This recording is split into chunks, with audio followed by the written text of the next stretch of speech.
आइए किसान भाइयों, आपको ले चलते हैं अपनी धरती माँ की ओर, जहाँ किसान पैदावार की लालसा में तो तरह तरह से जुताइयाँ एवं कृषि यंत्रों का इस्तेमाल करता है ताकि जमीन भुरभुरी व उपजाऊ क्षमता वाली बन सके।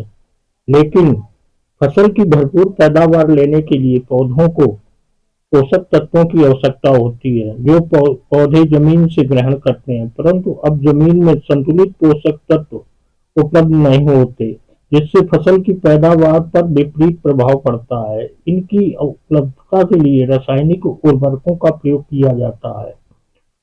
फसल पोषण में हम आवश्यक पोषक तत्वों का प्रयोग नहीं कर पाते, जाने अनजाने हम अत्यधिक डीएपी यूरिया का इस्तेमाल कर रहे हैं। फसल को 16-17 पोषक तत्वों की आवश्यकता होती है।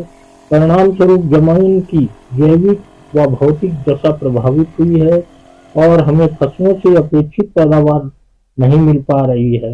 गौण व सूक्ष्म तत्वों की कमी से फसलों पर अत्यधिक समस्याएं देखने को मिल रही हैं। इन समस्याओं को हम रोग व्याधि समझकर जहरीले रसायनों के प्रयोग की चूक कर फसल को बचाने का प्रयास शुरू कर देते हैं। परिणाम स्वरूप फसल तनावग्रस्त व उत्पादन कम व तत्वहीन होती है, वहीं हमारे भोजन में जाकर हमें प्रभावित कर रही है। अतः पोषक तत्वों का मृदा व पौधों पर प्रभाव क्या होता है, इसकी जानकारी के लिए आपको बताते चलें। पोषक तत्वों में प्रमुख पोषक तत्व हैं नाइट्रोजन, फास्फोरस और पोटास तथा गौण पोषक तत्व जिंक, आयरन, सल्फर व कॉपर। इसके अलावा पौधों को सूक्ष्म पोषक तत्व चाहिए, जिनमें boron, calcium, manganese, chlorine, magnesium, molybdenum आदि पौधों को आवश्यकता होती है। इनकी कमी से आपको बता दें फसलों के क्या लक्षण दिखाई देते हैं। तो नाइट्रोजन, पौधे हल्के हरे रंग के पीले होकर बौने हो जाते हैं, पुरानी पत्तियां पहले पीली हो जाती हैं।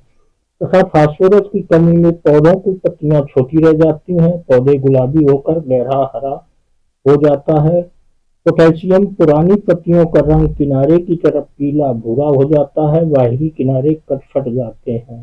तथा जिनकी कमी से सामान्य तौर पर पत्तियों के सिरों के मध्य हरितमा विहीन लक्षण व पत्तियों का कासा का जैसा रंग हो जाता है। आयरन की कमी से नई पत्तियों में तने के ऊपरी भाग सबसे पहले हरितमा विहीन के लक्षण, सिराओं को छोड़कर पत्तियों का रंग एक साथ पीला हो जाता है तथा भूरे रंग के धब्बे बन जाते हैं। सल्फर की कमी से पत्तियां सिराओं सहित गहरे पीले रंग में बदल जाती हैं, सबसे पहले नई पत्तियां प्रभावित होती हैं। कैल्शियम की कमी से पत्तियां देर से निकलती हैं, शीर्ष कलियां खराब होकर मुड़ जाती हैं, फल फूल झड़ने लगते हैं। बोरान की कमी से कलिका की पत्तियों का पीला भूरा रंग होकर मृत की तरह हो जाता है, फलों में खटास होने लगती है। कॉपर से नई पत्तियां एक साथ गहरी पीली होकर तथा सूख कर गिरने लगती हैं। मैंगनीज की कमी से पत्तियों का रंग पीला, धूसर, लाल, धूसर हो जाता है तथा सिराएं हरी होती हैं, पत्तियां हल्कमा बीन होती हैं, समान आकार में रहती हैं। तथा मैग्नीशियम की कमी से पत्तियों के सिराओं का मध्य भाग सुनहरा पीला, अंत में लाल बैंगनी रंग के धब्बे बन जाते हैं। एक सबसे प्रमुख तत्व है जो आजकल कई दलहनी फसलों में दिखाई देता है, मालिब्डेनम। नई पत्तियां सूख जाती हैं, सिराओं को छोड़कर मध्य में सूखे धब्बे दिखाई देते हैं।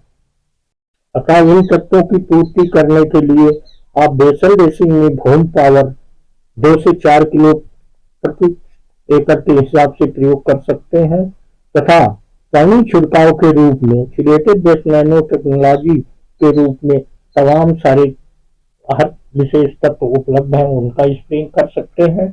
तथा ग्रो और नाइट्रोकिन का आप खड़ी फसल पे 2-3 बार स्प्रे करेंगे तो इन तत्वों की पूर्ति होती है। धन्यवाद।